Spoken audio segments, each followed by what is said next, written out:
नमस्कार, मी सरिता कौशिक।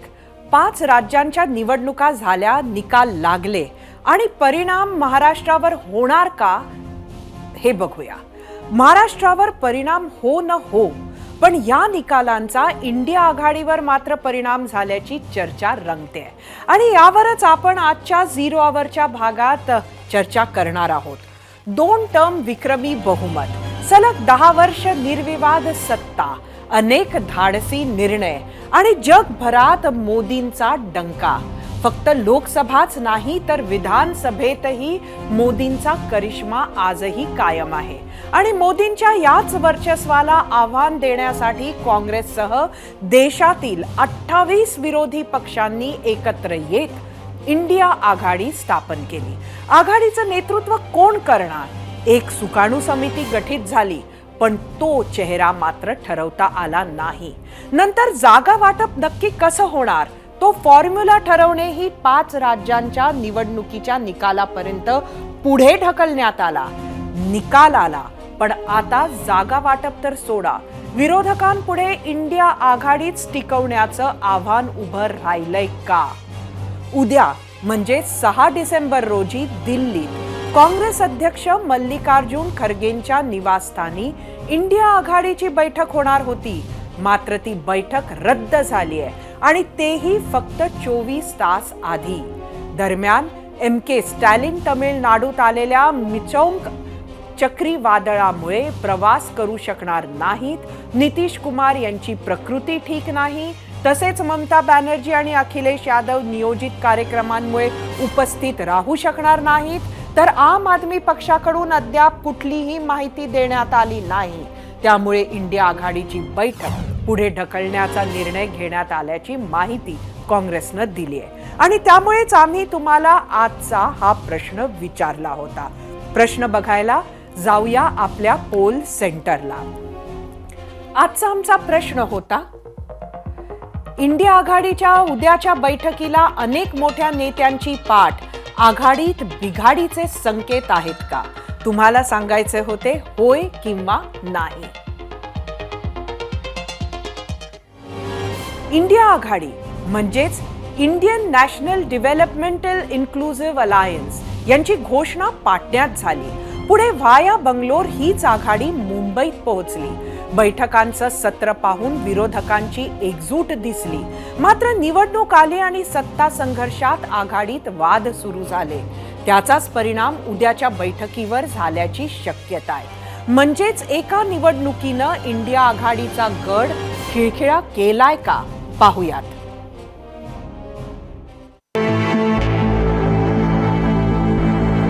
इंडिया आघाडीची बैठक पुढे ढकलली।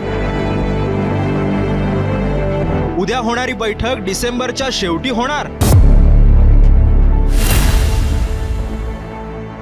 मित्रपक्षांच्या नाराजीमुळे बैठक पुढे ढकलली।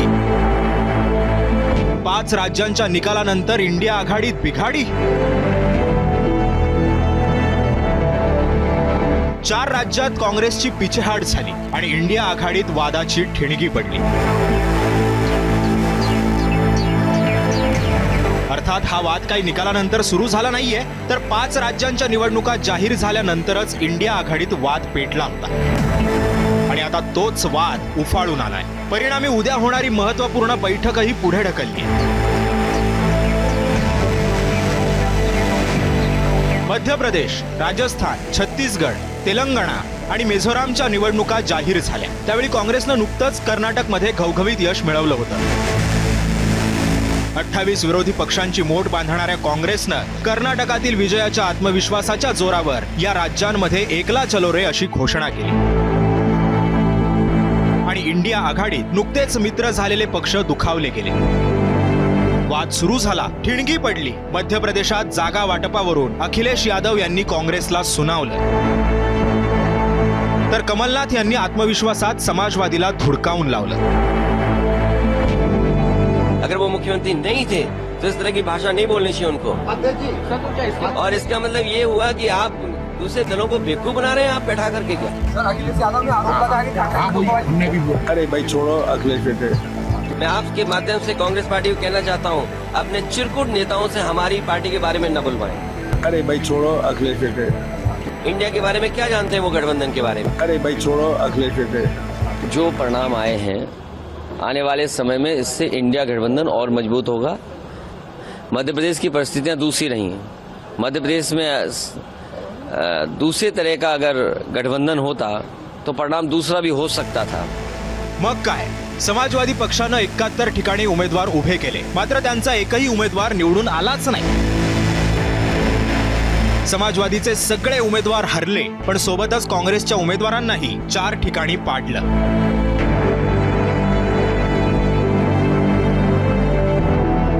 अखिलेश यादवांची हीच नाराजी उघडपणे दिसत होती। निकालानंतर मित्रपक्षांनीही काँग्रेसचे कान टोचले। अहंकार नडला असं नितीश कुमार म्हणाले। ममता बॅनर्जींनी जमीनदारी मानसिकता सोडा हा सल्ला दिलाय, तर स्थानिक पक्षांना डावलल्यानं फटका बसल्याचा दावा आरजेडी आणि समाजवादी पक्षानं केलाय।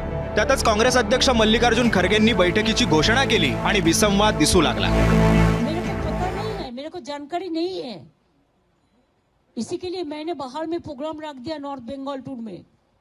उधर में हमारा 6-7 दिन का प्रोग्राम है, तो मेरे को जानकारी होता तो हम थोड़ा ही प्रोग्राम रखता, हम जरूर जाते, लेकिन हमारे पास कोई जानकारी नहीं है, इसी के लिए हम नॉर्थ बंगाल टूर में जा रहा है। कल सर INDA गठबंधन की सब बैठक है, तो सर आप जा रहे हैं?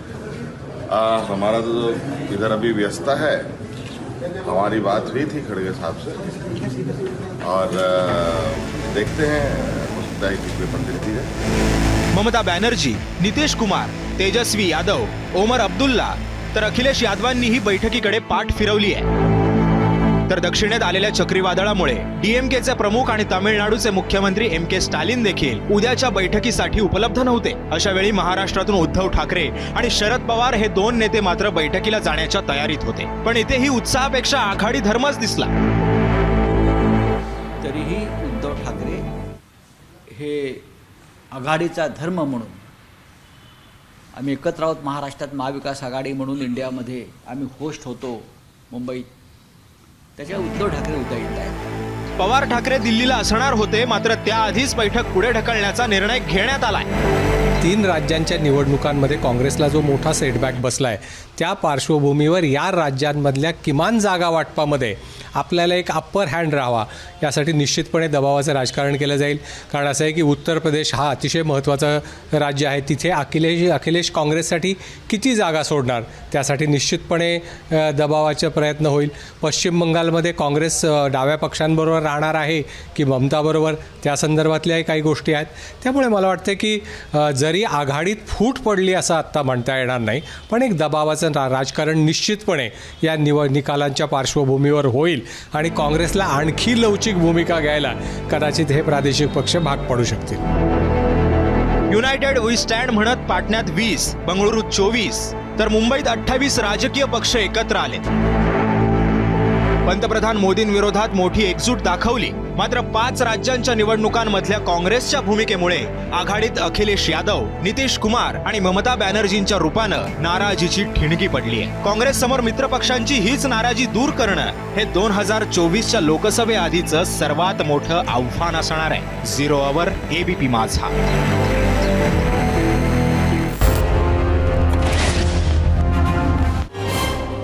जी बैठक उद्या होणार होती तीच आता डिसेंबर 18 किंवा 19 पर्यंत पुढे ढकलल्या गेली आहे।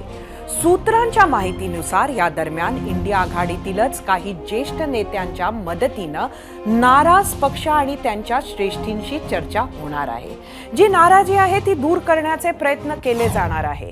यात लालू प्रसाद यादवांची मदत घेतली जाणार का हाही प्रश्न आहे। शिवाय शरद पवारांनाही आघाडी एकजूट ठेवायला परत एकदा पुढाकार घ्यावा लागणार आहे। आरजेडी आणि जेडीयू मधील संघर्ष, अधीर रंजन चौधरी आणि ममता बॅनर्जी यांच्यातील कलह सुद्धा काही कारण असल्याचं सांगण्यात येत आहे। त्याशिवाय आप आणि काँग्रेसमधून तर विस्तवही जात नाही। 3 राज्यात झालेला पराभव हा काँग्रेससाठी फार मोठा धडा आहे।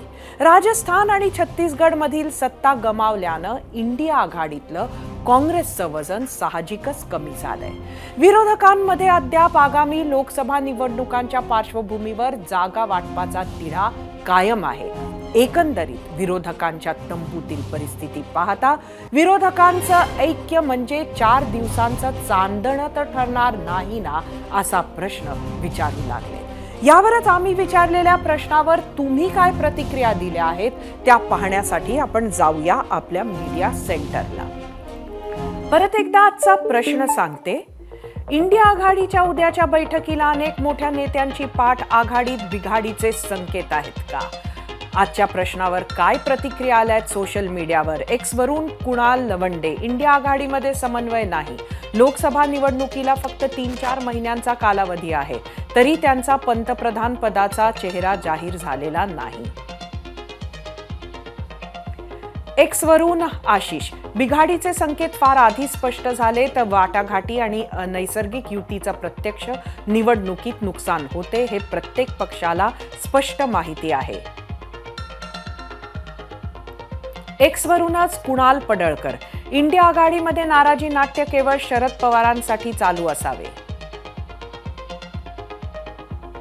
युट्यूबवरून विक्रम केंद्रे, फक्त संकेतच नाही खरे संकट आहे. आता यावेळी कुणी कोणत्या बिळात लपायचे याची मीटिंग घेणे गरजेचे आहे. युट्यूबवरून मुलानी, लोकशाही संपली आहे, आता सगळे एका पक्षात सामील झाले. फेसबुकवरून संजय मोरे, काँग्रेसची दारुण अवस्था झाल्यानं स्थानिक पक्षांना लोकसभेत जागा वाटपात जास्त जागा मिळवण्यासाठी नाटक तर करावेच लागणार. फेसबुकमध्ये महेश कोठावळे, पराभवानं खचून गेलेत बहुतेक. इंस्टाग्रामवरून लक्ष्मण कुंभार, आघाडीत बिघाडी नक्की झाली, देशातील विरोधी पक्ष एकट्या मोदींविरोधात एकवटलेत पण एकटे मोदी सर्वांना पुरून उरले. सत्ताधाऱ्यांविरोधात विरोधकांची ही एकजूट भारतीय राजकारणात नवी नाही. इंडिया आघाडीचा प्रयोग भाजपच्या वज्रमुठीला आव्हान देऊ शकेल का हे येणाऱ्या निवडणुकाच ठरवतील. पण हा असा पहिलाच राजकीय प्रयोग नाही. 1977 मध्ये जेव्हा इंदिरा गांधी सत्तेवर अढळ होत्या तेव्हा जयप्रकाश नारायण यांच्या मार्गदर्शनाखाली जनता पक्षाचा प्रयोग यशस्वी झाला आणि देशात पहिला बिगर काँग्रेसी पंतप्रधान निवडला गेला. तोच कित्ता आताची इंडिया आघाडी मोदींविरोधात गिरवू पाहते. पण राजकीय भूमिका आणि विचारधारांमधील फरक असताना हे 28 विरोधक नेमकं कुणाच्या नेतृत्वाखाली एकत्र येणार आणि एकत्र आले तरी ते भाजपच्या हिंदुत्वाच्या राजकारणासमोर शेवटपर्यंत एकत्र उभे राहू शकतील का? यावरच चर्चेसाठी आपल्या सोबत उपस्थित आहेत काँग्रेसचे मुख्य प्रवक्ते अतुल लोंढे. ते आपल्या गेस्ट सेंटरला आहेत. अतुलजी, आपलं स्वागत आहे एबीपी माझाच्या 0 आवरमध्ये.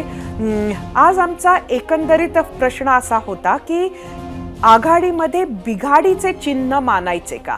ज्या पद्धतीनं ही मीटिंग 1 दिवस आधी 24 तास आधी पुढे ढकलण्यात आली आहे. माझ्या माहितीप्रमाणे सरिताजी अशी मीटिंग काही पोस्टपोन झालेली नाही. कदाचित तुमच्याकडे चुकीची माहिती आहे, तुम्ही जरा ती व्हेरीफाय करून घ्या. उद्याची मीटिंग होणार आहे. ममता बॅनर्जींच्या घरी लग्न आहे, त्यामुळे त्या नॉर्थ बंगालला जात आहेत. अखिलेश यादवचे प्रतिनिधी म्हणून रामगोपाल यादव यांनी सांगितलं की मी येणार आहे. अखिलेशजींचं यांना जमत नाही त्यांचे, कारण वेळेवर ठरलेली मीटिंग आहे एकदम 3 तारखेलाच. तर त्यामुळे ते त्यांच्या रामगोपाल यादव येणार आहेत, इकडे लल्लन सिंग येणार आहेत, शुभेंदू अधिकारी किंवा देब्रॉय यांच्यापैकी एक जण जे आहे ते येणार आहेत. उद्याची मीटिंग आहे आणि सगळे स्वतः किंवा त्यांचे प्रतिनिधी उपस्थित राहणार आहेत आणि कदाचित सकाळी आम्ही रोज व्हिडिओ रिलीज करतो. विरोधी पक्षनेते म्हणून खरगे यांच्या दालनामध्ये सर्व पार्लमेंटरी मीटिंग होत असते. पार्लमेंटरी कमिटी जी आहे, प्रत्येक पक्षाचे जे प्रमुख आहेत त्यांची सगळ्यांची मीटिंग होत असते. तिथे स्ट्रॅटेजी ठरत असते. तर तुम्ही ते नक्कीच पाहिलं असेल. रोज सकाळी आम्ही ते व्हिडिओ तसे रिलीज करतो त्या मीटिंगचे. त्यामुळे तुमच्याकडची जी माहिती आहे ती माहिती काही योग्य नाही. पण निवडणूक लढत असताना ज्या 4 राज्यामध्ये निवडणूक झाल्या त्याच्यामध्ये प्रत्येक पक्ष, आमची जी इंडिया अलायन्स आहे ती इंडिया अलायन्स ही लोकसभेकरता आहे आणि विधानसभेमध्ये आपण एकत्र जायचं की नाही याचा कुठलाही निर्णय कधीही झालेला नव्हता. बघा तुम्ही कर्नाटकमध्ये आप वेगळं लढलेलं होतं, अनेक पक्ष वेगवेगळे लढलेले होते. आता याच्यामध्ये थोडासा काही गैरसमज नक्कीच झाला होता मध्य प्रदेशच्या संदर्भात एसपीचा आणि काँग्रेसमध्ये, ते आपण बघितलेलं आहे.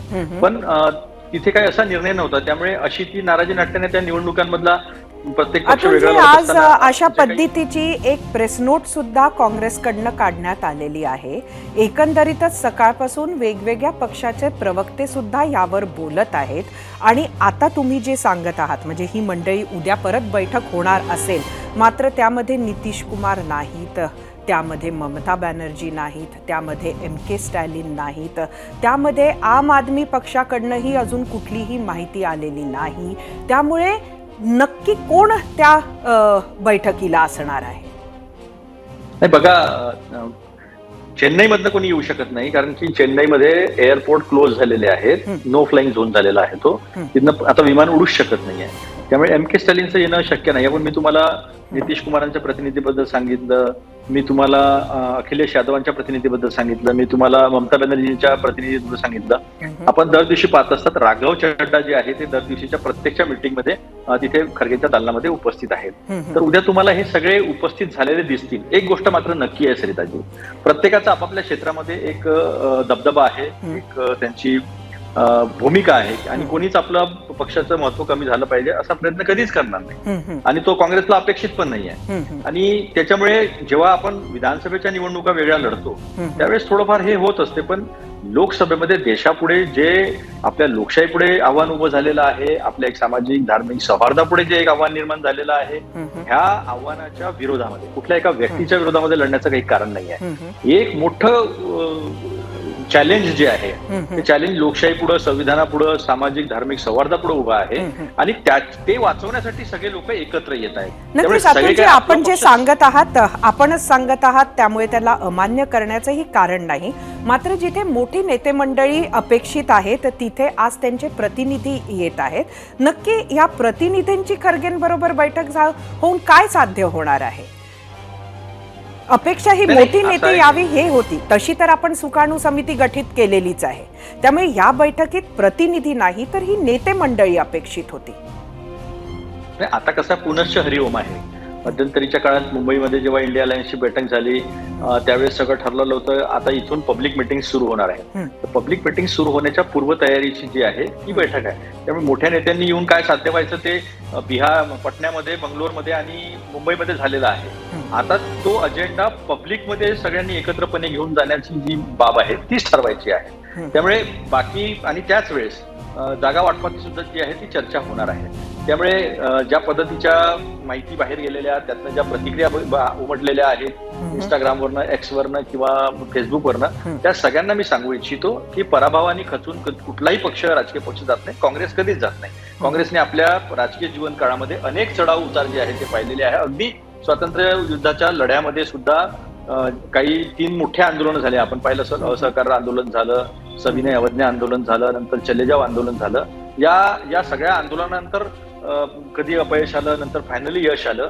तर या सगळ्या चढाव उताराचा अनुभव या काँग्रेस पक्षाला आहे आणि काँग्रेस पक्ष नेहमी लोकांचे मुद्दे घेऊन गेले. आपण आता पाहिलं असेल की ज्या निवडणुका झाल्या त्या निवडणुकांमध्ये आम्ही जे मुद्दे घेतले, आता मोदींनी सांगितलं, आता मोदी फक्त अतुलजी कुठंतरी कर्नाटकाच्या यशानंतर काँग्रेसमध्ये एक ॲरोगन्स आला असं कुठंतरी मित्र पक्षांना वाटतंय का? जमीनदारी मानसिकता सोडावी अशा पद्धतीचा सल्ला आपल्याला ममता बॅनर्जींनी दिला. बरोबर घेतलं असतं तर काहीतरी वेगळं चित्र असतं असं अखिलेश यादव यांनी सुद्धा म्हटलेलं आहे. वेगवेगळ्या नेत्यांकडनं वेगवेगळ्या प्रतिक्रिया आलेल्या आहेत देशभरातून. त्यामुळे सुद्धा या बिघाडीच्या जी चर्चा आहे ती किंवा एक विसंवाद आपल्याला म्हणता येईल याचे संकेत आहेत हे. नाही सरिताजी, एक तुम्ही लक्षात घ्या की काँग्रेसने नेहमी मोठ्या भावाची भूमिका जपलेली आहे आणि काँग्रेसने सगळ्यांना समजून घेण्याची भूमिका जपलेली आहे. जेव्हा कर्नाटकमध्ये आपने 208 त्यांचे उमेदवार उभे केले होते, काँग्रेसने त्याच्या विरोधामध्ये काहीच बोलले नाहीत, कधीच नाही बोलले.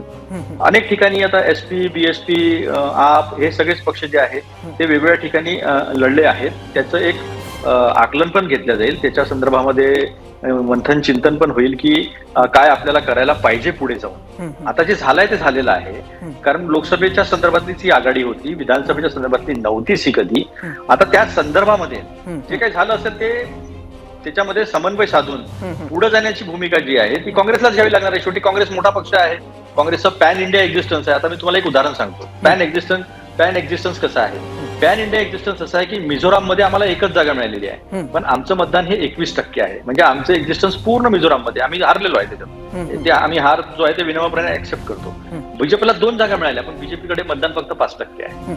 तर हा मुद्दा जो आहे, हा मुद्दा सगळ्यांना माहिती आहे. पण शेवटी पंतप्रधान पदाचा चेहरा तुम्हाला द्यावा लागणार आहे. जागा वाटपासारखे मुद्दे तुम्हाला कुठं ना कुठेतरी सॉल्व्ह करायचे आहेत, आणि ही नेते मंडळींना विचारून जर साधी तारीख सुद्धा ठरवू शकत नसाल तर ते कसं होणार, ते कसं साध्य होणार? नाही, आता येणाऱ्या काळामध्ये आपल्याला ह्या सगळ्या गोष्टी दिसतील. आता मी तुम्हाला महाराष्ट्रामध्ये सांगतो, महाराष्ट्राच्या महाविकास आघाडीमध्ये यत्किंचितही काही बदल झालेला नाही आहे. महाराष्ट्रातल्या महाविकास आघाडीमध्ये सर्व गोष्टी कशा पद्धतीने करायच्या याच्यामध्ये अतिशय उत्तम असा समन्वय आहे.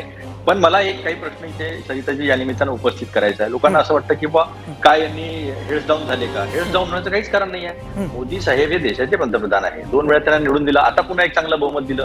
मागच्या वेळेस 3 राज्य हरल्यानंतरही लोकसभेत त्यांना बहुमत मिळालेलं होतं. आता आम्ही हे 3 राज्य हरलो. आता 450 रुपयाचं सिलेंडर मोदीजी फक्त राजस्थानमध्ये कसे देऊ शकतील? त्यांना संपूर्ण देशात द्यायला पाहिजे. 25 लाखाची आमची संजीवनी योजना, चिरंजीवी योजना जी होती ती 50 लाखावर केलेली होती. त्यांना त्या संदर्भात पूर्ण देशाचा विचार करावा लागणार आहे. आम्ही मनरेगामध्ये 125 दिवसाहून 150 दिवसापर्यंत जो आहे ते प्रॉमिस केलेलं होतं. आता त्यांना 51 दिवसाचा ऍव्हरेज आहे, तर त्यांना ते 150 दिवसापर्यंत ते आणावं लागेल. संपूर्ण देशाचा जो आहे तो विचार करावा लागला. आम्ही MSPचा कायदा करू म्हणून जनतेला सांगितलं होतं. नक्कीच रास्त मुद्दा आपण मांडत आहात, रास्त मुद्दा आपण मांडत आहात अतुलजी. मात्र आपल्याकडे वेळेची मर्यादा आहे. एक शेवटचा प्रश्न मी आपल्याला विचारून जाते.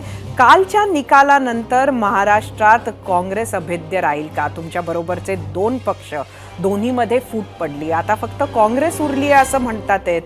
काय होईल ह्या निकालानंतर?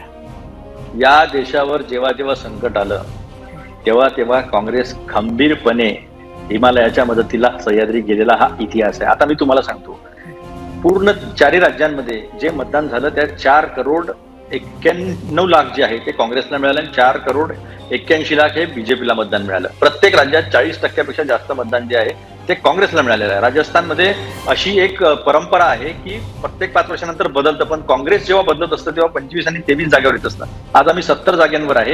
15 जागा अशा आहे ज्या आम्ही 3,000च्या आतमध्ये, आणि 7 जागा अशा आहे ज्या आम्ही 100, 200, 300, 400 माझा प्रश्न फक्त महाराष्ट्राचा आहे. महाराष्ट्रामध्ये काँग्रेस तुटेल का येणाऱ्या काळात? या निकालाचे अनेक परिणामांमध्ये हा एक परिणाम म्हटला जातोय. सरिता, काँग्रेस ही कुठल्या नेत्याची नाही. काँग्रेस ही सामान्य माणसाची आहे, सामान्य कार्यकर्त्यांची आहे. एका विचारधारेचा तो पक्ष आहे. सगळ्यांना सोबत घेऊन जाणारा, संविधानाचा राष्ट्रवाद मानणारा, घेऊन जाणारा पक्ष आहे. त्यामुळे नेत्यांवर आधारित हा पक्ष नाही. हा पक्ष कार्यकर्ते आणि सामान्य जनता यांच्या विचारावर आधारित आहे. त्यामुळे तुम्ही हा जो प्रश्न उपस्थित करत आहात, मला वाटतं कोणी कुठेही सोडून जाणार नाही आहे. सगळे काँग्रेसमध्ये एकनिष्ठ आहेत, एकजूट आहेत, आणि लोकांचे प्रश्न घेऊन पुन्हा मोठ्या प्रमाणावर जे आहे आपल्याला जनतेमध्ये काँग्रेस दिसणार आहे. ती आहेच काँग्रेस जनतेमध्ये, ती अजून मोठ्या प्रमाणावर दिसणार. नक्कीच अतुलजी, आपले खूप खूप धन्यवाद. आपण 0 आवरमध्ये आलात आणि आपली मतं, आमच्या प्रश्नांची उत्तरं दिलीत. धन्यवाद. आम्ही विचारलेल्या प्रश्नावर तुम्ही काय कौल दिला आहे तो कौल पाहण्यासाठी आता आपण जाऊया आपल्या पोल सेंटरला. आजचा आमचा प्रश्न होता, इंडिया आघाडीच्या उद्याच्या बैठकीला अनेक मोठ्या नेत्यांची पाठ, आघाडीत बिघाडीचे हे संकेत म्हणायचे का? एकूण 14,000 मतं आली आहेत यूट्यूबवर. 68% लोकांनी होय म्हटलंय, 32% नाही. इंस्टाग्रामवर एकूण 4,000 मतं. 75% लोकांनी होय म्हटलंय, 25% नाही. फेसबुकवर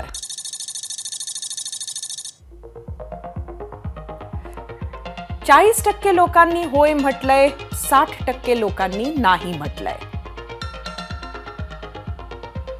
एक्सवर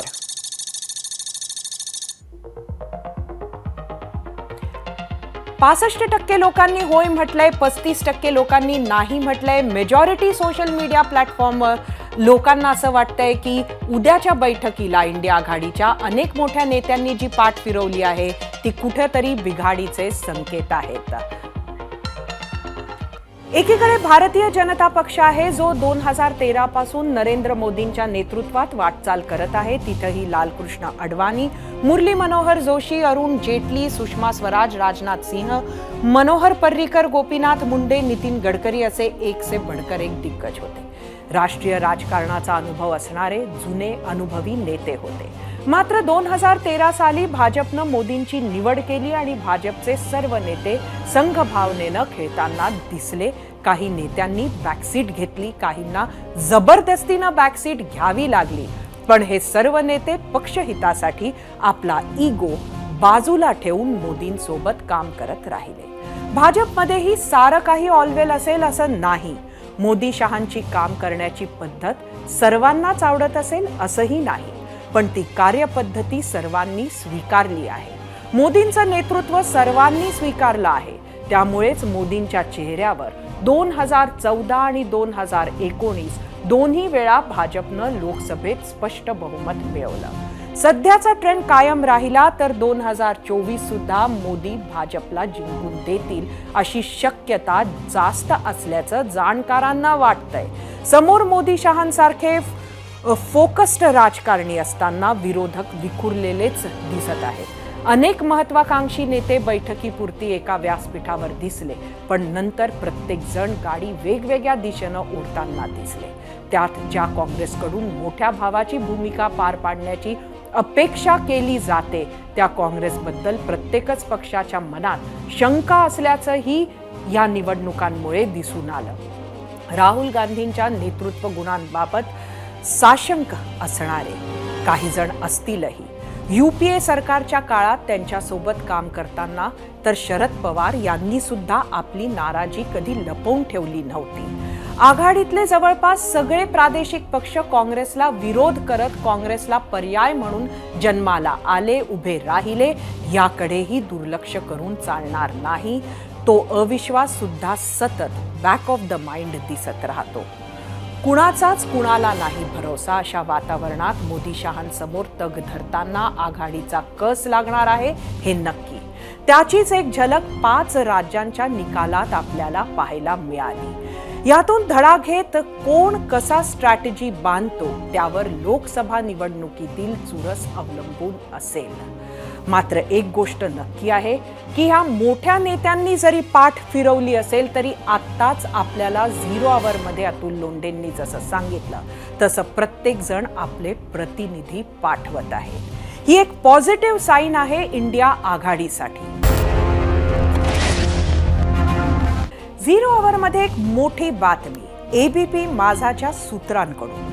भाजपा नेत्या पंकजा मुंडे ह्या महायुतीच्या बीडच्या लोकसभेच्या उमेदवार असणार आहेत. त्यातच बीडमध्ये आजची अजून एक मोठी घडामोड पाहायला मिळाली. अशी घडामोड जी फक्त बीडसाठीच नव्हे तर वंजारी समाजाच्या मतदात्यावर, मराठवाडा आणि पश्चिम विदर्भाच्या भागावर परिणाम करून जाईल. शासन आपल्या दारी कार्यक्रमानिमित्तानं जिल्ह्याचे पालकमंत्री धनंजय मुंडे आणि भाजपा नेत्या पंकजा मुंडे एकत्र आले.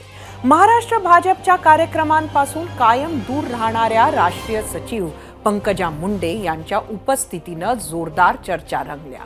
या कार्यक्रमासाठी मुख्यमंत्री एकनाथ शिंदे आणि उपमुख्यमंत्री देवेंद्र फडणवीस, अजित पवारांसह पंकजा एकाच हेलिकॉप्टरमधून दाखल झाल्या. अलीकडे पंकजा मुंडे या भाजपच्या कार्यक्रमात फार कमी दिसत होत्या. मध्य प्रदेशमध्ये प्रचाराची जबाबदारी दिलेली असताना त्यांचा महाराष्ट्रातच मुक्काम अधिक पाहायला मिळाला. कधी भाजपने पंकजा मुंडेंना टाळलं म्हणून उघड नाराजी, तर कधी नाराज पंकजा महाराष्ट्र भाजपला टाळत होत्या. मात्र आजच्या कार्यक्रमात पंकजा अगदी मोकळेपणानं वावरताना पाहायला मिळाल्या. यावेळी दोन्ही भावा बहिणींनी एकमेकांवर स्तुतीसुमने उधळली. अजित पवार गट आणि भाजप एकत्र आल्यानंतर परळी कोणाची हा कळीचा मुद्दा समोर होता. या विधानसभा मतदारसंघात 2 भावंडांपैकी कोण निवडणूक लढविणार, पंकजा मुंडे की धनंजय मुंडे?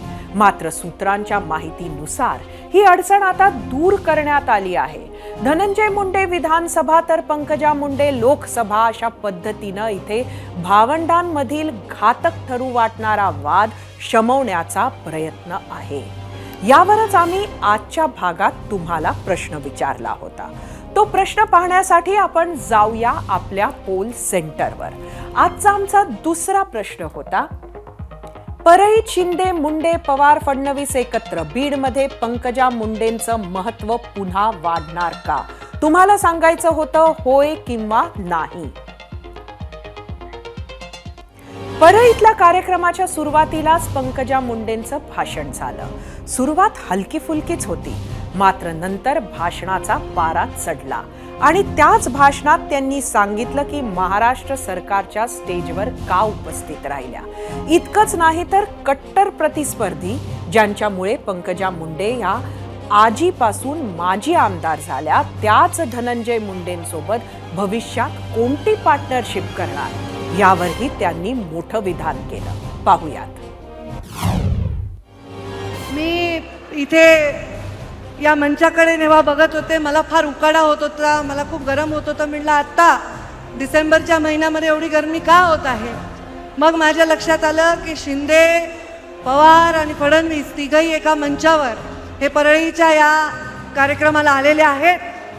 त्याहीपेक्षा थोडा पारा जास्त गरमीचा वाढला आहे, कारण धनंजय मुंडे आणि पंकजा मुंडे सुद्धा एका मंचावर दिसत आहेत. आणि या परळीचा विकास व्हावा यासाठी कोणत्याही मंचावर विकासासाठी जाण्याची माझी तयारी आहे. गे माय भू तुझे मी फेडीन पांग सारे आणि न आरतीला हे सूर्य चंद्र तारे, हे जर तुमच्यासाठी म्हणलं तर कमी होणार नाही.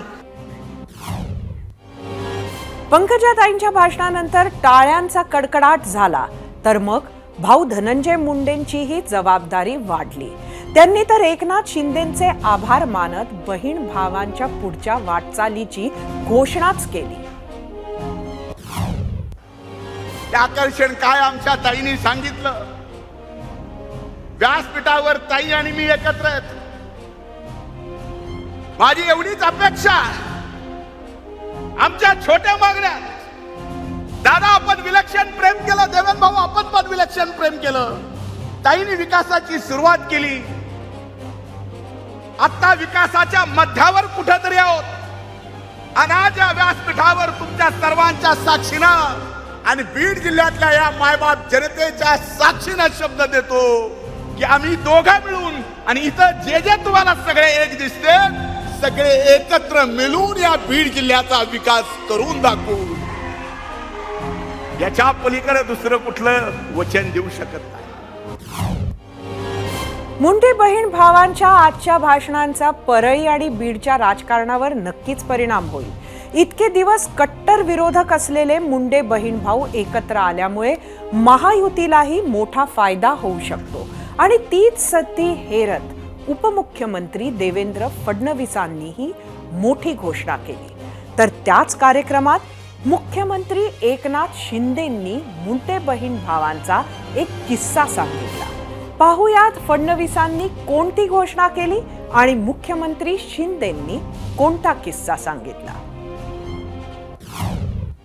आमच्या तिघांच्या बरोबर पंकजाताईला पण विमानातून घेऊन आलो आणि हेलिकॉप्टरमध्ये धनंजयला पण घेतलं आणि सगळ्यांना एकत्र घेऊन या व्यासपीठावर आलेलो आहे. आता धनंजयने सांगितलंय या बीडचा विकास आपण सगळ्यांनी एकत्र येऊन करू, एक दिलाने करू. मग अशी आमच्या पंकजाताई म्हणाल्या की सगळ्यांना ही उत्कंठा आहे की आज या स्टेजवर पंकजाताई पण आहेत आणि धनंजय मुंडे पण आहेत. मी दोघांना विनंती एवढीच करेन की तुम्ही असेच एका स्टेजवर राहा आणि आमच्या तिघांची ताकद तुमच्या पाठीशी अशी उभी करू की परळी असेल, बीड असेल, काहीही पाहायची आवश्यकता नाही. आम्ही पूर्ण ताकदीने ताई तुमच्या पाठीशी आहोत आणि तुम्ही सगळे जर एकत्रित राहिलात तर परळीचंही कल्याण होईल, बीडचंही कल्याण होईल आणि महाराष्ट्राचंही कल्याण होईल. आणि म्हणून हा मंच असाच आम्हाला दिसत राहील हा विश्वास व्यक्त करतो. 2013 साली धनंजय मुंडेंनी भाजपची साथ सोडली. राष्ट्रवादीत प्रवेश केला आणि भाजप महाराष्ट्राचे ज्येष्ठ नेते आणि काका गोपीनाथ मुंडेंना आव्हान दिलं. पुढे मुंडेंच्या निधनानंतर पंकजा राजकारणात सक्रिय झाल्या. त्यामुळे बहीण भावात सामना रंगू लागला. 2014 साली विधानसभेत पंकजा मुंडेंनी बाजी मारली आणि धनंजय मुंडेंना पराभूत केलं. तर 2019 साली धनंजय मुंडेंनी बाजी पलटवली आणि पंकजा मुंडेंचा पराभव केला. हेच बहीण भाऊ कट्टर प्रतिस्पर्धी बनले. अर्थात त्याचा बीडच्या राजकारणासह समाजकारणावरही परिणाम होऊ लागला आणि आता हेच बहीण भाऊ भविष्यात एकत्र राहणार असा विश्वास देतायत. त्याचा बीडच्या राजकारणासह समाजकारणावर काय परिणाम होईल हेच सांगतायत आमचे प्रतिनिधी राहुल कुलकर्णी. परळी इथं आज झालेल्या शासन आपल्या दारी या कार्यक्रमामध्ये 2 महत्वाच्या राजकीय घडामोडी घडल्या. फक्त मुंडे बहीण भाऊच एका स्टेजवरती आले नाहीत, तर ज्यांना आपल्या जिल्ह्यामध्ये येऊन किमान 2 वेळेला तरी ज्यांच्या स्टेजवरती जाणं टाळलं अशा श्री देवेंद्र फडणवीस यांच्याबरोबर पंकजा मुंडे यांनी स्टेज शेअर केलं. आणि ते फार महत्वाचं आहे, कारण मधल्या काळामध्ये आपणच तयार केलेली एक महत्वाची नेता अशी पंकजा मुंडे यांची गरज भारतीय जनता पार्टीच्या प्रदेश नेतृत्वाला लक्षात आली. त्यांनी काही पुढाकार घेतला. मधल्या काळामध्ये देवेंद्र फडणवीस आणि पंकजा मुंडे यांच्या दरम्यानचे जर काही मतभेद असतील ते मतभेद मिटवण्याचा प्रयत्न झाला आणि ते आज दृश्य स्वरूपामध्ये दिसलं. दुसरी अर्थातच महत्वाची गोष्ट आहे ती म्हणजे पंकजा मुंडे आणि देवेंद्र फडणवीस यांच्याबरोबरच धनंजय मुंडे यांचं एकत्रित येणं. बीडच्या राजकारणामध्ये गेली 5-1 वर्ष या दोघा बहीण भावातला संघर्ष हा अनेक जणांना डोकेदुखी ठरलेला होता. तशाही अर्थाने हे मनोमिलन चांगलं आहे आणि म्हणूनच ही आज परळीमध्ये झालेली घटना ही आगामी लोकसभा आणि विधानसभा निवडणुकीच्या दृष्टीनं महत्वाची ठरणार आहे. परळीतला शासन आपल्या दारी कार्यक्रमात फक्त मुंडे बहीण भावांवरच भाषण नाही झालं, तर याच कार्यक्रमातून राजकीय टोलेबाजीही झाली. आज दुपारी उद्धव ठाकरेंनी याच शासन आपल्या दारी कार्यक्रमावर टीका केली होती, तर त्यालाच शिंदेंनी आपल्या भाषणातून उत्तर दिलं. इतकंच नाही तर देवेंद्र फडणवीसांनीही ठाकरेंवर निशाणा साधला.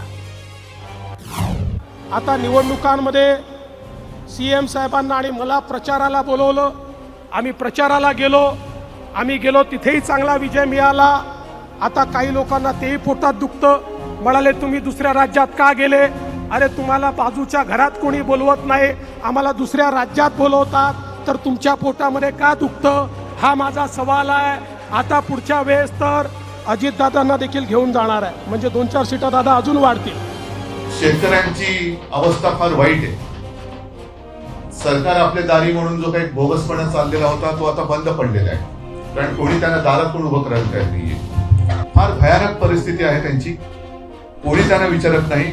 ज्यांनी 2.5 वर्ष घरात बसून बोगसगिरी केली त्यांनी या कार्यक्रमाला बोगस म्हणावं. हा तमाम या शासन आपल्या दारीमध्ये आलेल्या लोकांचा अपमान आहे. पंकजा मुंडे या 2019ला हरल्या असल्या तरी भाजपासाठी महत्वाच्या का आहेत? तर याचे 2 मुख्य कारणं आहेत. गोपीनाथ मुंडेंची पुण्याई आणि त्यांचे उत्तराधिकारी म्हणून पंकजा मुंडे यांनाच सर्व मान्यता आहे. तसेच समाज म्हणून वंजारींचे नेतृत्व हे सुद्धा निर्विवाद सध्या पंकजांकडेच आहे. धनंजय हे मोठे राजकीय नेते आहेत, पण समाज म्हणून पंकजाचे नेतृत्व निर्विवाद आहे. आम्ही विचारलेल्या आजच्या दुसऱ्या प्रश्नावर तुम्ही काय प्रतिक्रिया दिल्या आहेत त्या प्रतिक्रिया मीडिया सेंटरवर पाहूयात. आजचा प्रश्न मी तुम्हाला परत एकदा सांगते. परळीत शिंदे मुंडे पवार फडणवीस एकत्र, बीडमध्ये पंकजा मुंडेंचं महत्व पुन्हा वाढणार का? सोशल मीडियावर आपल्याला भरभरून प्रतिक्रिया आल्या आहेत. एक्स वरून प्रसाद बनकर, पंकजा मुंडेंचं भाजपात महत्व कमी झाले नाही, त्या 2024 मध्ये पुन्हा मंत्रिमंडळात दिसतील. युट्यूब वरून टीजे परब, स्वतःच्या विकासासाठी भांडत आहेत, लोकांच्या नाही. युट्यूब वरून रमाकांत, धनंजय मुंडे जेवढे सक्षम आहे तेवढ्या पंकजा मुंडे नाही, त्यामुळे निवडणुकीत धनंजयचे पारडे जड आहे. इंस्टाग्रामवरून मयूर शुक्ला, सर्वांनी एकत्र काम केलं पाहिजे, मग त्यातून एकाला नेतृत्व करण्याची संधी मिळते. आम्ही विचारलेल्या प्रश्नावर तुम्ही काय कौल दिला आहे, तो कौल पाहण्यासाठी आता आपण जाऊया आपल्या पोल सेंटरला. आजचा आपला प्रश्न होता, परळीत शिंदे मुंडे पवार फडणवीस एकत्र, बीडमध्ये पंकजा मुंडेंचं महत्व पुन्हा वाढेल का? एकूण 10,000 मतं युट्यूबवर. 58% लोकांनी होय म्हटलंय, 42%नी नाही. इंस्टाग्रामवर एकूण 3,000 मतं. 74%नी होय म्हटलंय, 26%नी नाही. फेसबुकवर -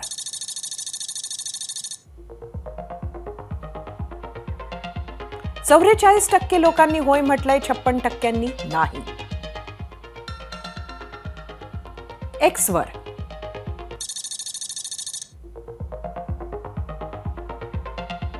51%नी होय म्हटलंय, 49%नी नाही.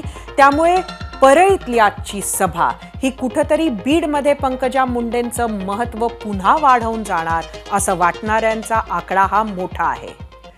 1996 पासून बीडमध्ये 8 वेळा लोकसभेची निवडणूक झाली. त्यात 2014च्या एका पोटनिवडणुकीचाही समावेश आहे. 2004 सालचा एकमेव अपवाद वगळला तर 8 पैकी 7 वेळा बीडकरांनी भाजपचा खासदार निवडून दिला आहे. 2009 आणि 2014 साली गोपीनाथ मुंडे 1.25 ते 1.5 लाख मताधिक्यानं निवडून आले. गोपीनाथ रावांच्या अपघाती मृत्यूनंतर झालेल्या पोटनिवडणुकीत प्रीतम मुंडे विक्रमी 7 लाख मतांनी निवडून आल्या होत्या. त्यानंतर 2019 साली सुद्धा बीडकरांनी प्रीतम मुंडेंना 1.5-2 लाख मतांनी निवडून दिलं. मुंडे महाजनांनी या मतदारसंघावर चांगली मेहनत घेतली होती.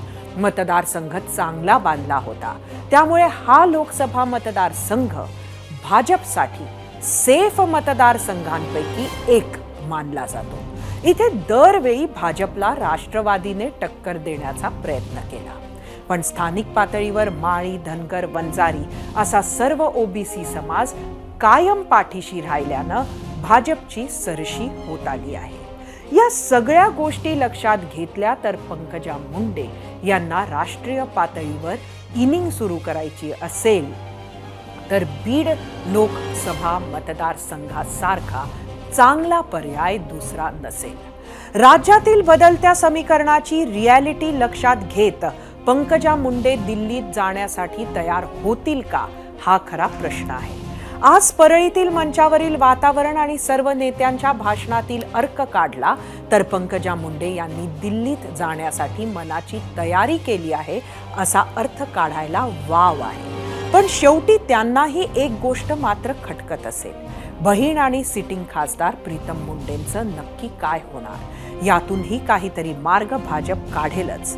राष्ट्रीय पातळीवर थेट मोदी शहांच्या मार्गदर्शनात जवळून काम करण्याची संधी म्हणून पंकजा या संधीकडे पाहतील का, आणि या मोठ्या संधीचा वापर पंकजा मुंडे कसा करतात त्याकडे आपलं लक्ष असेल. 0 आवरमध्ये एक मोठी बातमी एबीपी माझाच्या सूत्रांकडून. भाजपा नेत्या पंकजा मुंडे ह्या महायुतीच्या बीडच्या लोकसभेच्या उमेदवार असणार आहेत. त्यातच बीडमध्ये आजची अजून एक मोठी घडामोड पाहायला मिळाली. अशी घडामोड जी फक्त बीडसाठीच नव्हे तर वंजारी समाजाच्या मतदात्यावर, मराठवाडा आणि पश्चिम विदर्भाच्या भागावर परिणाम करून जाईल. शासन आपल्या दारी कार्यक्रमानिमित्तानं जिल्ह्याचे पालकमंत्री धनंजय मुंडे आणि भाजपा नेत्या पंकजा मुंडे एकत्र आले. महाराष्ट्र भाजपच्या कार्यक्रमांपासून कायम दूर राहणाऱ्या राष्ट्रीय सचिव पंकजा मुंडे यांच्या उपस्थितीनं जोरदार चर्चा रंगल्या.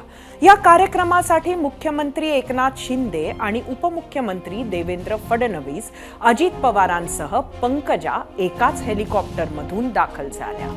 अलीकडे पंकजा मुंडे या भाजपच्या कार्यक्रमात फार कमी दिसत होत्या. मध्य प्रदेशमध्ये प्रचाराची जबाबदारी दिलेली असताना त्यांचा महाराष्ट्रातच मुक्काम अधिक पाहायला मिळाला. कधी भाजपने पंकजा मुंडेंना टाळलं म्हणून उघड नाराजी, तर कधी नाराज पंकजा महाराष्ट्र भाजपला टाळत होत्या. मात्र आजच्या कार्यक्रमात पंकजा अगदी मोकळेपणानं वावरताना पाहायला मिळाल्या. यावेळी दोन्ही भावा बहिणींनी एकमेकांवर स्तुतीसुमने उधळली. अजित पवार गट आणि भाजप एकत्र आल्यानंतर परळी कोणाची हा कळीचा मुद्दा समोर होता. या विधानसभा मतदारसंघात दोन भावंडांपैकी कोण निवडणूक लढविणार, पंकजा मुंडे की धनंजय मुंडे? मात्र सूत्रांच्या माहितीनुसार ही अडचण आता दूर करण्यात आली आहे. धनंजय मुंडे विधानसभा तर पंकजा मुंडे लोकसभा अशा पद्धतीनं इथे भावंडांमधील घातक ठरू वाटणारा वाद शमवण्याचा प्रयत्न आहे. यावरच आम्ही आजच्या भागात तुम्हाला प्रश्न विचारला होता. तो प्रश्न पाहण्यासाठी आपण जाऊया आपल्या पोल सेंटरवर. आजचा आमचा दुसरा प्रश्न होता, परळीत शिंदे मुंडे पवार फडणवीस एकत्र, बीडमध्ये पंकजा मुंडेंचं महत्व पुन्हा वाढणार का? तुम्हाला सांगायचं होतं होय किंवा नाही. परळीतल्या कार्यक्रमाच्या सुरुवातीलाच पंकजा मुंडेंचं भाषण झालं. सुरुवात हलकी फुलकीच होती, मात्र नंतर भाषणाचा पारा चढला आणि त्याच भाषणात त्यांनी सांगितलं की महाराष्ट्र सरकारच्या स्टेजवर का उपस्थित राहिल्या. इतकंच नाही तर कट्टर प्रतिस्पर्धी ज्यांच्यामुळे पंकजा मुंडे ह्या आजीपासून माजी आमदार झाल्या, त्याच धनंजय मुंडेंसोबत भविष्यात कोणती पार्टनरशिप करणार यावरही त्यांनी मोठं विधान केलं. पाहूयात. मी इथे या मंचाकडे जेव्हा बघत होते मला फार उकाडा होत होता, मला खूप गरम होत होतं. म्हटलं आत्ता डिसेंबरच्या महिन्यामध्ये एवढी गरमी का होत आहे? मग माझ्या लक्षात आलं की शिंदे, पवार आणि फडणवीस तिघही एका मंचावर हे परळीच्या या कार्यक्रमाला आलेले आहेत. त्याहीपेक्षा थोडा पारा जास्त गरमीचा वाढला आहे, कारण धनंजय मुंडे आणि पंकजा मुंडे सुद्धा एका मंचावर दिसत आहेत. आणि या परळीचा विकास व्हावा यासाठी कोणत्याही मंचावर विकासासाठी जाण्याची माझी तयारी आहे. गे माय भू तुझे मी फेडीन पांग सारे आणि न आरतीला हे सूर्य चंद्र तारे, हे जर तुमच्यासाठी म्हणलं तर कमी होणार नाही. पंकजाताईंच्या भाषणानंतर टाळ्यांचा कडकडाट झाला, तर मग भाऊ धनंजय मुंडेंचीही जबाबदारी वाढली. त्यांनी तर एकनाथ शिंदेंचे आभार मानत बहीण भावांच्या पुढच्या वाटचालीची घोषणाच केली. आकर्षण काय आमच्या ताईंनी सांगितलं. व्यासपीठावर ताई आणि मी एकत्र आहेत. माझी एवढीच अपेक्षा, आमच्या छोट्या मागण्यात, दादा आपण विलक्षण प्रेम केलं, देवेंद्र भाऊ आपण पण विलक्षण प्रेम केलं. ताईंनी विकासाची सुरुवात केली. आता विकासाच्या मध्यावर कुठेतरी आहोत. आणि या व्यासपीठावर तुमच्या सर्वांच्या साक्षीनं आणि बीड जिल्ह्यातल्या या मायबाप जनतेच्या साक्षीनं शब्द देतो की आम्ही दोघं मिळून आणि इथं जे जे तुम्हाला सगळे एक दिसते, सगळे एकत्र मिळून या बीड जिल्ह्याचा विकास करून दाखवू. याच्या पलीकडे दुसरं कुठलं वचन देऊ शकत नाही. मुंडे बहीण भावांच्या आजच्या भाषणांचा परळी आणि बीडच्या राजकारणावर नक्कीच परिणाम होईल. इतके दिवस कट्टर विरोधक असलेले मुंडे बहीण भाऊ एकत्र आल्यामुळे महायुतीलाही मोठा फायदा होऊ शकतो. आणि तीच संधी हेरत उपमुख्यमंत्री देवेंद्र फडणवीसांनीही मोठी घोषणा केली. तर त्याच कार्यक्रमात मुख्यमंत्री एकनाथ शिंदेंनी मुंडे बहीण भावांचा एक किस्सा सांगितला. पाहुयात फडणवीसांनी कोणती घोषणा केली आणि मुख्यमंत्री शिंदेंनी कोणता किस्सा सांगितला.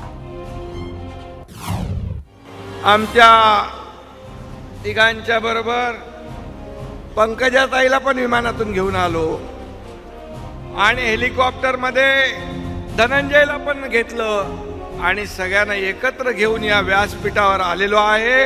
आता धनंजयने सांगितलंय या बीडचा विकास आपण सगळ्यांनी एकत्र येऊन करू, एक दिलाने करू.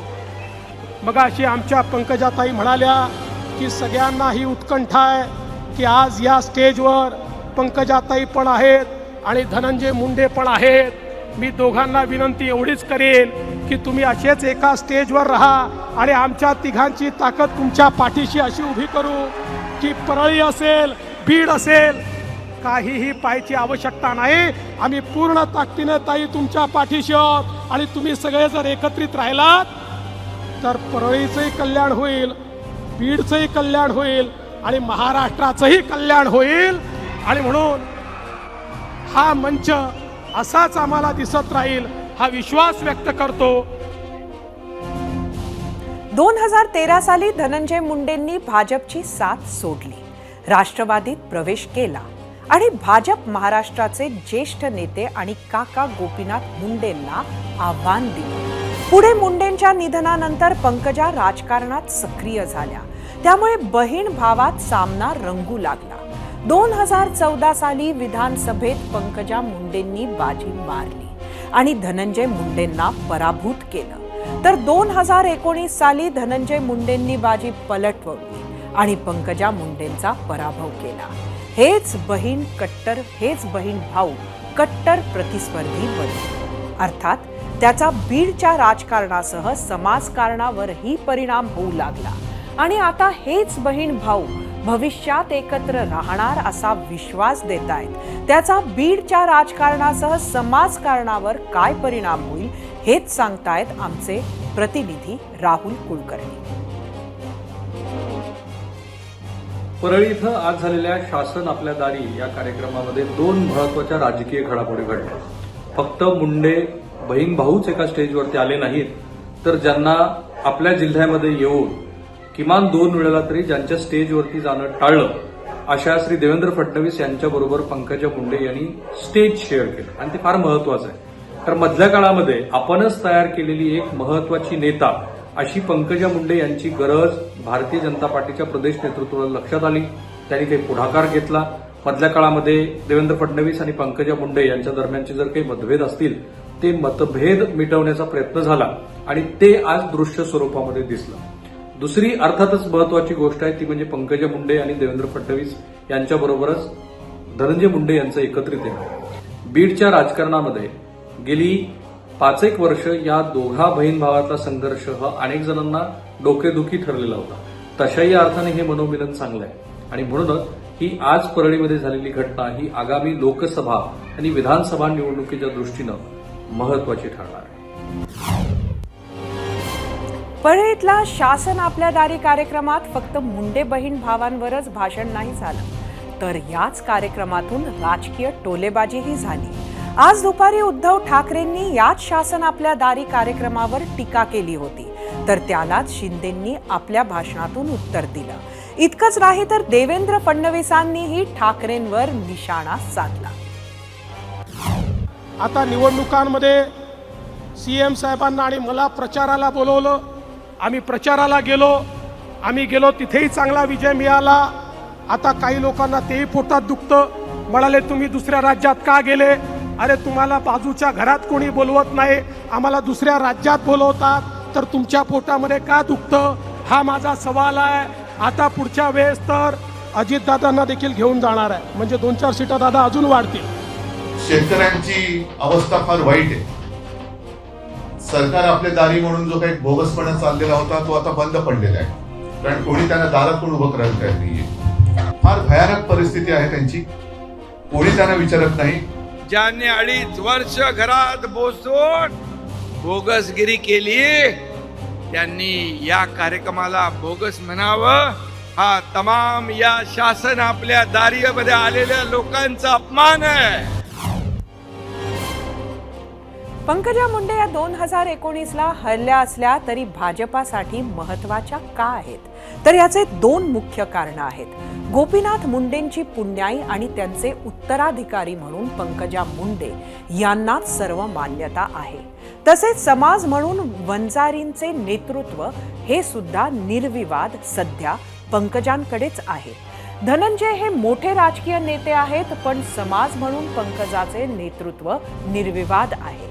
आम्ही विचारलेल्या आजच्या दुसऱ्या प्रश्नावर तुम्ही काय प्रतिक्रिया दिल्या आहेत त्या प्रतिक्रिया मीडिया सेंटरवर पाहूयात. आजचा प्रश्न मी तुम्हाला परत एकदा सांगते.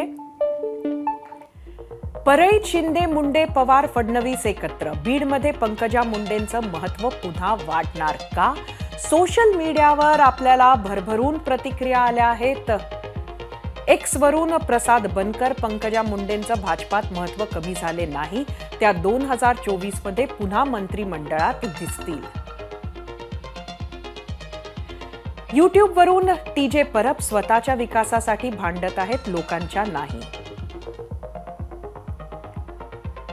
युट्यूबवरून रमाकांत, धनंजय मुंडे जेवढे सक्षम आहे तेवढ्या पंकजा मुंडे नाही, त्यामुळे निवडणुकीत धनंजयचे पारडे जड आहे.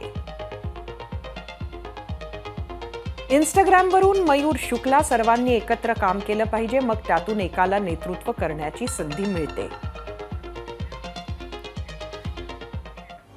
आम्ही विचारलेल्या प्रश्नावर तुम्ही काय कौल दिला आहे, तो कौल पाहण्यासाठी आता आपण जाऊया आपल्या पोल सेंटरला. आजचा आपला प्रश्न होता, परळीत शिंदे मुंडे पवार फडणवीस एकत्र, बीडमध्ये पंकजा मुंडेंचं महत्त्व पुन्हा वाढेल का? एकूण 10,000 मतं. युट्यूबवर 58% लोकांनी होय म्हटलंय, 42%नी नाही. इंस्टाग्रामवर एकूण 3,000 मतं. 74%नी होय म्हटलंय, 26%नी नाही. फेसबुकवर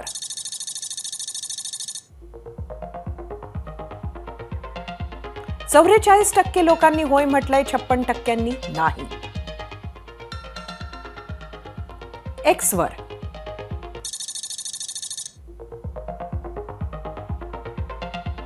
51%नी होय म्हटलंय, एकूण 50%नी नाही. त्यामुळे परळीतली आजची सभा ही कुठंतरी बीडमध्ये पंकजा मुंडेंचं महत्त्व पुन्हा वाढवून जाणार असं वाटणाऱ्यांचा आकडा हा मोठा आहे. 1996 पासून बीडमध्ये 8 वेळा लोकसभेची निवडणूक झाली. त्यात 2014च्या एका पोटनिवडणुकीचाही समावेश आहे. 2004 सालचा एकमेव अपवाद वगळला तर 8 पैकी 7 वेळा बीडकरांनी भाजपचा खासदार निवडून दिला आहे. 2009 आणि 2014 साली गोपीनाथ मुंडे 1.25 ते 1.5 लाख मताधिक्यानं निवडून आले. गोपीनाथ रावांच्या अपघाती मृत्यूनंतर झालेल्या पोटनिवडणुकीत प्रीतम मुंडे विक्रमी 7 लाख मतांनी निवडून आल्या होत्या. त्यानंतर 2019 साली सुद्धा बीडकरांनी प्रीतम मुंडेंना 1.5-2 लाख मतांनी निवडून दिलं. मुंडे महाजनांनी या मतदारसंघावर चांगली मेहनत घेतली होती. मतदारसंघ चांगला बांधला होता. त्यामुळे हा लोकसभा मतदारसंघ भाजपसाठी सेफ मतदारसंघांपैकी एक मानला जातो. इथे दरवेळी भाजपला राष्ट्रवादीने टक्कर देण्याचा प्रयत्न केला, पण स्थानिक पातळीवर माळी, धनगर, वंजारी असा सर्व ओबीसी समाज कायम पाठीशी राहिल्यानं भाजपची सरशी होत आली आहे. या सगळ्या गोष्टी लक्षात घेतल्या तर पंकजा मुंडे यांना राष्ट्रीय पातळीवर इनिंग सुरू करायची असेल तर बीड लोकसभा मतदारसंघासारखा चांगला पर्याय दुसरा नसेल. राज्यातील बदलत्या समीकरणाची रियालिटी लक्षात घेत पंकजा मुंडे दिल्लीत जाण्यासाठी तयार होतील का, हा खरा प्रश्न आहे. आज परळीतील मंचावरील वातावरण आणि सर्व नेत्यांच्या भाषणातील अर्क काढला तर पंकजा मुंडे यांनी दिल्लीत जाण्यासाठी मनाची तयारी केली आहे असा अर्थ काढायला वाव आहे. पण शेवटी त्यांनाही एक गोष्ट मात्र खटकत असेल, बहीण आणि सिटिंग खासदार प्रीतम मुंडेंचं नक्की काय होणार. यातूनही काहीतरी मार्ग भाजप काढेलच. राष्ट्रीय पातळीवर थेट मोदी शहांच्या मार्गदर्शनात जवळून काम करण्याची संधी म्हणून पंकजा या संधीकडे पाहतील का, आणि या मोठ्या संधीचा वापर पंकजा मुंडे कसा करतात त्याकडे आपलं लक्ष असेल. राज्य मागासवर्ग आयोगाचे अध्यक्ष न्यायमूर्ती आनंद निरगुडे आपल्या पदाचा राजीनामा देण्याच्या तयारीत असल्याची चर्चा दिवसभर रंगली. गेल्या महिनाभरात बबनराव तायवाडे, संजय सोनवणे, BS किल्लारीकर आणि लक्ष्मण हाके अशा 4 सदस्यांनी राजीनामा दिला आहे. आयोगाच्या कामकाजात राज्य सरकारमधील 2 मंत्री हस्तक्षेप करत असल्याचे आरोप करण्यात येत आहेत. यामुळे मराठा आरक्षणासाठीच्या क्युरेटिव्ह पिटिशनसाठी आवश्यक माहिती गोळा करण्यास वेळ लागू शकतो असं सांगितलं जात आहे. मात्र आयोगाच्या कामकाजात लुडबुड करणारे, हस्तक्षेप करणारे हे 2 मंत्री कोण, ही माहिती मात्र अजून मिळू शकलेली नाहीये. या महत्वाच्या बातमीसोबत 0 आवरमध्ये वेळ झालीय इथेच थांबण्याची. उद्या रात्री 7:56 पुन्हा भेटूया. पाहत रहा एबीपी माझा.